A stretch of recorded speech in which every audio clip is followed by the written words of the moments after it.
Hi everyone, my name is Ray and I am a high school student working on my Girl Scout Gold Award. My goal with my award is to educate students, teachers, and parents on hearing loss, RMT systems, and IEPs. I'm making this video today to basically educate on what hearing loss is, the anatomy of the ear, other medical terms that are used for hearing loss, and certain things that go into going to an audiologist and getting a hearing test. I wanted to make sure that students and kids like me didn't feel alone in their hearing loss and actually felt empowered to speak up about how they felt in school settings, and this is just step one. Anyways, let's get started. First off, what exactly is hearing loss? Here's a map of the ear. It is separated into three parts: the outer ear, the middle ear, and the inner ear.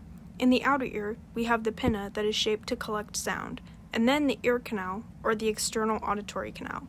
This canal connects sound waves and conveys them to the eardrum.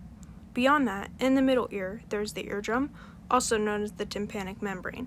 It vibrates the sound waves and sends them to these small bones right here, called the ossicles. They vibrate and transmit the waves to be processed into sound into the inner ear. In the inner ear, there are semicircular canals, which are these three little tubes that are filled with liquid to help keep your balance. They're located on the top of the cochlea. The cochlea is filled with hair cells and helps the sound waves transfer into impulses that can be interpreted as sound by the brain, which happens with a nerve that connects to the brain. Now that we understand the parts of the ear, we can begin to understand the different types of hearing loss. There are many different terms to describe hearing losses. Let's start simple. Two easy terms used to describe hearing loss are unilateral and bilateral. Unilateral means there's a loss in one ear, like mine, and bilateral means there's a loss in both. Other terms that are used to describe hearing loss are conductive, sensorineural, and mixed. Conductive is when the sound doesn't travel normally through the outer and middle ear. Sensorineural, which is mine, is where the sound doesn't travel normally through the inner ear, the cochlea, or the auditory nerve. And mixed is combined loss in the outer, middle, and inner ear. So how exactly does a doctor determine hearing loss? There are a few ways. The first thing they do is inquire about medical history to see if there's anything hereditary or if certain exposures may have caused it.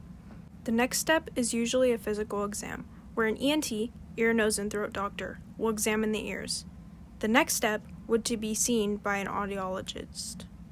During a hearing test, an audiologist would do multiple types of examinations on the ear. You will go in and sit in a soundproof booth and then sit down and put on headphones. The audiologist will ask you to listen for beeps or repeat words back to them. The audiologist will chart all of the results on an audiogram. For information on an audiogram, you can find the link at the end of this video. If they notice a type of hearing loss, sometimes the doctor would like to figure out what is causing it. Some processes are more intensive than others, but this isn't always needed. Now that they know your type of hearing loss and severity, they can assess how to address your loss. It might be addressed with an ENT, or if you have a sensorineural hearing loss, it can be addressed with hearing aids. Just like the link below with the audiograms, you can also find more information on certain types of hearing aids and other things that I've made videos on, and they will always be available. Anyways, I thank you so much for watching. If you want information on other topics regarding hearing loss, please check out my channel and have an amazing day.